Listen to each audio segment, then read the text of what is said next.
L'Asie du Sud-Est est un véritable aimant pour les expatriés. Climat chaud, culture vibrante, la région offre un large éventail d'expériences. Mais choisir le pays idéal, voilà le dilemme. Dans notre vidéo précédente, nous avons comparé la Thaïlande, les Philippines et le Vietnam pour les expatriés souhaitant s'installer en Asie du Sud-Est.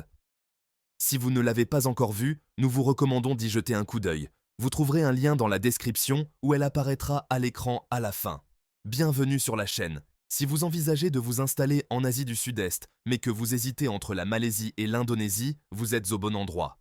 Dans la vidéo d'aujourd'hui, nous allons analyser les facteurs clés tels que le coût de la vie, les soins de santé, la sécurité, les visas, les expériences culturelles et bien plus encore, en utilisant les dernières données de 2024.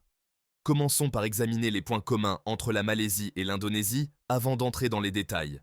Les deux nations partagent un riche héritage culturel malais avec des langues étroitement liées, le Bahasa Malaysia et le Bahasa Indonesia, et l'islam comme religion dominante, influençant profondément leur structure sociétale.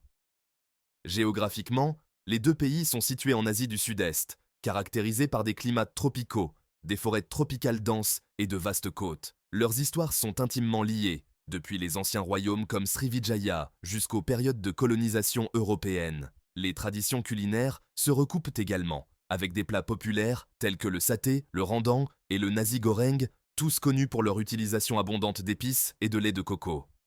Ces éléments communs reflètent à leur identité régionale partagée. Ensuite, nous allons explorer le coût de la vie dans chaque pays. Tout d'abord, abordons l'un des facteurs les plus importants, le coût de la vie. Veuillez noter que tous les montants en dollars mentionnés dans cette vidéo sont en dollars américains. La Malaisie offre un coût de la vie relativement abordable, en particulier dans des villes comme Penang et Johor Bahru. Dans la capitale, Kuala Lumpur, vous pouvez vous attendre à payer entre 500 et 800 dollars par mois pour un appartement d'une chambre dans le centre-ville. La nourriture locale est bon marché, les repas coûtant entre 3 et 5 dollars. Les transports sont également abordables, avec des abonnements mensuels aux transports en commun coûtant environ 30 dollars. Selon l'indice du coût de la vie Numbeo, l'indice de la Malaisie s'établit à 30 pour le milieu de l'année 2024. En comparaison, l'Indonésie est légèrement moins chère, surtout en dehors de Jakarta. Dans les grandes villes comme Jakarta ou Bali, la location d'un appartement d'une chambre peut coûter entre 300 et 600 dollars dans les quartiers centraux. La nourriture locale est extrêmement abordable, les repas coûtant aussi peu que 1 à 3 dollars. Cependant, les frais de transport sont légèrement plus élevés qu'en Malaisie. Les dépenses mensuelles de transport en commun s'élevant en moyenne à 40-50 dollars. Selon l'indice du coût de la vie Numbeo, l'indice de l'Indonésie s'établit à 26,7 pour le milieu de l'année 2024. En résumé, le coût de la vie en Indonésie est inférieur de 15,2% à celui de la Malaisie, hors loyer. En incluant le loyer, le coût de la vie en Indonésie est inférieur de 12,6% à celui de la Malaisie. Les prix des restaurants en Indonésie sont inférieurs de 29,3%. Tandis que les prix des produits alimentaires sont inférieurs de 12,0% par rapport à la Malaisie. Comparons maintenant l'accès aux soins de santé et leur qualité, un aspect crucial pour les expatriés. La Malaisie est réputée pour son système de santé accueillant pour les patients étrangers, avec des villes comme Kuala Lumpur et Penang offrant des hôpitaux de haute qualité et accrédités au niveau international. Les hôpitaux privés fournissent des services de pointe et sont populaires auprès des touristes médicaux. Bien que les soins de santé puissent être coûteux, ils sont généralement moins chers que dans les pays occidentaux. De nombreux hôpitaux proposant des forfaits comprenant les consultations, les traitements et l'hébergement. L'assurance maladie internationale est largement acceptée et l'anglais est couramment parlé, ce qui facilite la communication pour les étrangers. Selon l'indice Numbeo des soins de santé, la Malaisie obtient un score de 70,2 pour le milieu de l'année 2024. L'Indonésie offre diverses options de soins de santé aux étrangers, en particulier dans les grandes villes comme Jakarta, Bali et Surabaya, où les hôpitaux privés offrent des soins de haut niveau. Cependant, la qualité des soins peut être inégale et les zones rurales peuvent disposer d'installations moins avancées. Les coûts des soins de santé sont généralement inférieurs à ceux de la Malaisie, mais varient considérablement, les étrangers devant payer des frais plus élevés dans les établissements privés. Bien que l'assurance maladie internationale soit acceptée dans les villes et que les hôpitaux proposent des forfaits aux patients étrangers, la couverture peut être moins complète qu'en Malaisie. L'anglais est largement parlé dans les hôpitaux des villes, mais moins courant dans les zones reculées. Selon l'indice Numbeo des soins de santé, l'Indonésie obtient un score de 60,8 pour le milieu de l'année 2024. En résumé, la Malaisie excelle dans le domaine des soins de santé grâce à ses infrastructures de pointe, ses coûts moins élevés et sa solide réputation en tant que destination de tourisme médical. Examinons maintenant les systèmes de transport dans les deux pays.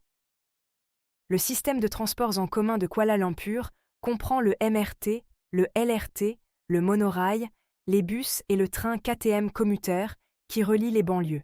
Des villes, comme Penang et Johor Bahru, disposent également de bus publics, Penang offrant des services de ferry. Les transports publics malaisiens sont généralement modernes, propres et abordables. Les autoroutes bien entretenues du pays, notamment l'autoroute Nord-Sud, relient les grandes villes, et les routes à péage garantissent une conduite fluide. Les applications de VTC comme Grab sont largement utilisées, en particulier dans les zones urbaines. Les transports publics de Jakarta se sont améliorés avec le MRT et le Transjakarta BRT, bien que d'autres villes comme Yogyakarta et Surabaya aient des systèmes moins efficaces. Les embouteillages, notamment à Jakarta, constituent un problème majeur. Si les nouvelles routes à péage, comme la Trans-Java Toll Road, améliorent la connectivité, les zones urbaines sont confrontées à une circulation dense et les routes rurales peuvent être mal entretenues. Les services de VTC comme Grab et Gojek sont populaires, les mototaxis étant plus rapides dans les villes congestionnées. En résumé, la Malaisie offre un système de transport en commun plus développé et plus efficace, avec des réseaux étendus et des infrastructures bien entretenues, ce qui facilite les déplacements en ville et les voyages régionaux. L'Indonésie améliore ses transports publics et ses infrastructures routières, mais elle est toujours confrontée à des problèmes tels que les embouteillages et l'irrégularité des services, en particulier dans les grandes villes. La sécurité est une priorité pour tout expatrié. Alors, comment ces pays se comparent-ils? La Malaisie a généralement un taux de criminalité modéré, avec un indice de criminalité d'environ 49,13 selon le rapport Numbeo du milieu de l'année 2024, soulignant les inquiétudes concernant les crimes contre les biens et la corruption. Malgré cela, les niveaux de criminalité sont relativement plus faibles que dans certains pays voisins. Le pays est considéré comme relativement sûr, en particulier dans les grandes zones urbaines comme Kuala Lumpur et Penang, où les sites touristiques sont bien patrouillés. Cependant, comme dans tout pays, il est sage de prendre des précautions élémentaires, comme d'éviter les zones isolées la nuit et de garder ses effets personnels en sécurité. L'indice de criminalité de l'Indonésie est légèrement inférieur, autour de 46,15, selon le rapport Numbeo du milieu de l'année 2024. Comme en Malaisie, les crimes contre les biens et la corruption sont préoccupants, mais le niveau général de criminalité est gérable. L'Indonésie, y compris les destinations touristiques populaires comme Bali, est considérée comme relativement sûre pour les voyageurs. Les principales zones touristiques sont généralement sûres, bien que des délits mineurs comme les vols à la tire puissent se produire.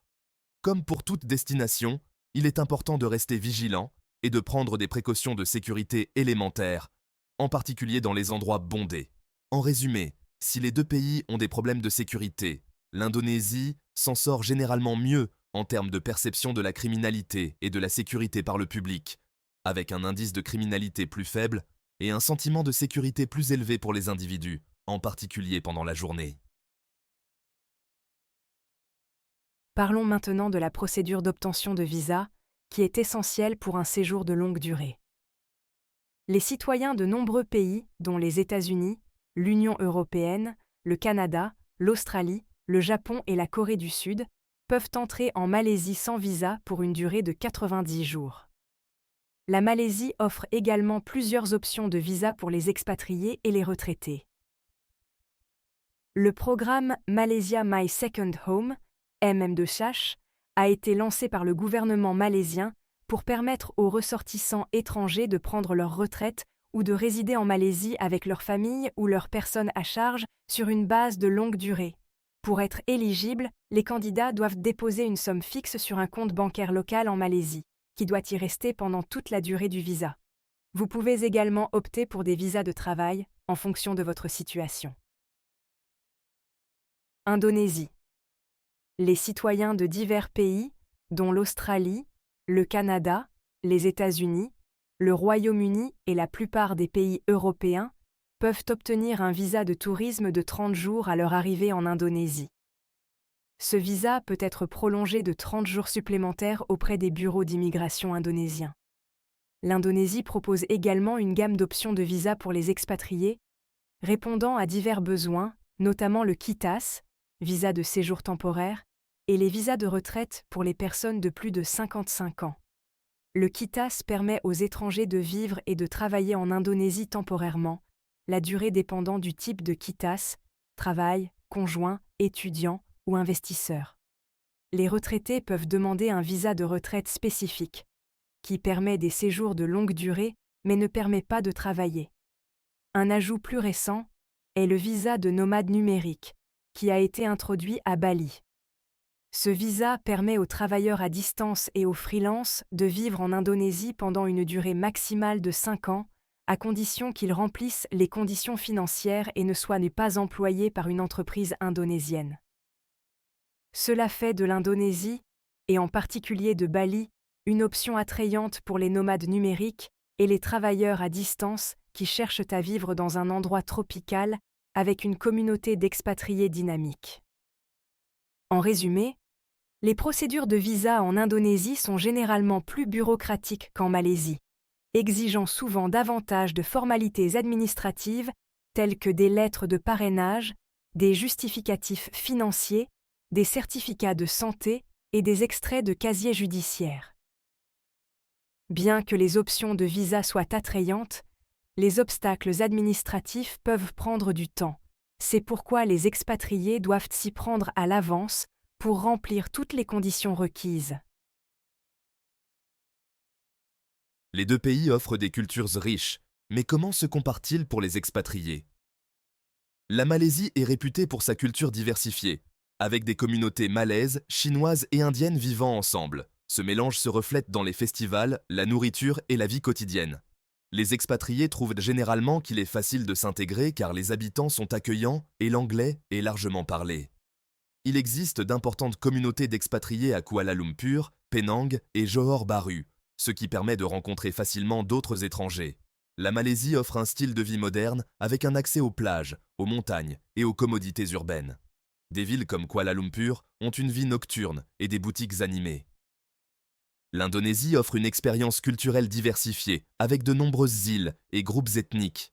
Bali est célèbre pour sa culture hindoue unique et son style de vie décontracté, tandis que Jakarta offre une expérience urbaine trépidante.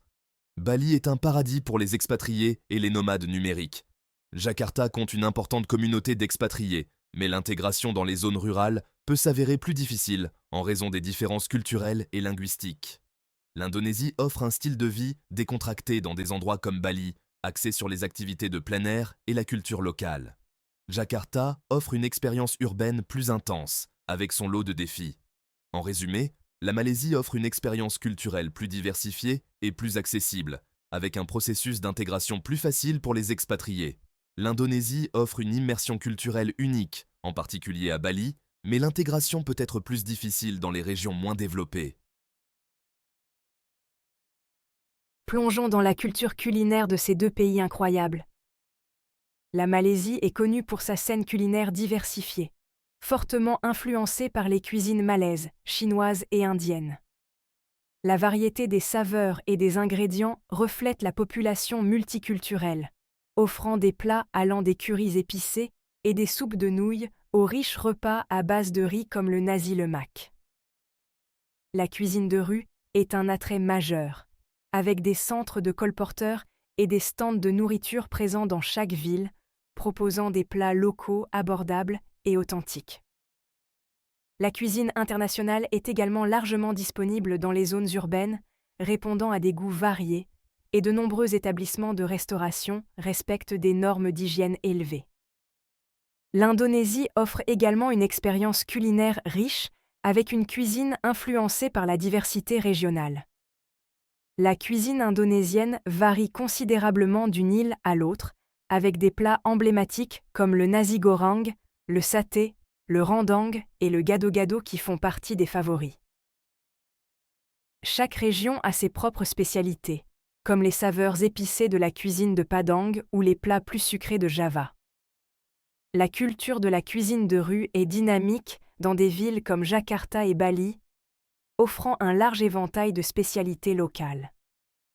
La cuisine indonésienne est généralement plus épicée que la cuisine malaisienne, et les options végétariennes peuvent être plus difficiles à trouver, bien que la cuisine internationale soit facilement disponible dans les zones touristiques. Explorons les possibilités d'emploi pour les expatriés dans les deux pays. En Malaisie, Kuala Lumpur est un centre d'affaires régional avec une forte demande de professionnels dans les domaines de l'informatique, de l'ingénierie, de la finance et de l'éducation. Le pays offre également des opportunités dans les secteurs de la santé et des technologies, stimulé par son écosystème de start-ups en pleine croissance. Penang et Johor Bahru ont des industries en expansion dans les domaines de la fabrication et des technologies. Indonésie. Jakarta propose des postes dans les secteurs du pétrole et du gaz, des télécommunications et de la finance, mais le marché du travail peut être concurrentiel. Bali est un haut lieu pour les nomades numériques, avec des opportunités dans le travail à distance, les industries créatives et l'hôtellerie. Les expatriés ayant des compétences en marketing numérique et en entrepreneuriat trouvent également des opportunités croissantes ici. En résumé, l'Indonésie a généralement un coût de la vie moins élevé, en particulier dans les zones non touristiques, mais la Malaisie offre de meilleures infrastructures et des possibilités d'emploi plus structurées, en particulier pour les professionnels. Enfin, penchons-nous sur la barrière de la langue et la disponibilité des services anglophones. Malaisie. L'anglais est largement parlé en Malaisie, en particulier dans les grandes villes et les destinations touristiques. C'est la deuxième langue de la plupart des Malaisiens, et vous constaterez que de nombreux services officiels, hôpitaux et entreprises sont anglophones. Cela rend la vie quotidienne beaucoup plus facile pour les expatriés. Indonésie. Si l'anglais est parlé dans les zones touristiques comme Bali et Jakarta, il est moins courant dans les régions rurales et les petites villes. Le bahasa indonésien est la langue officielle, et si certains expatriés finissent par l'apprendre, ceux qui ne parlent pas la langue locale peuvent rencontrer des difficultés dans certaines régions, notamment pour accéder aux services ou s'intégrer à la communauté. En résumé, la Malaisie est plus accueillante pour les expatriés en ce qui concerne la maîtrise de l'anglais, ce qui en fait une destination plus pratique pour les expatriés anglophones. Alors, quel est le meilleur pays pour les expatriés ? La Malaisie ou l'Indonésie ? Les deux pays ont leurs atouts. La Malaisie se distingue par son coût de la vie abordable, son excellent système de santé, son environnement plus sûr et sa procédure de visa plus simple. Elle offre également un style de vie équilibré avec une expérience culturelle diversifiée et une intégration facile.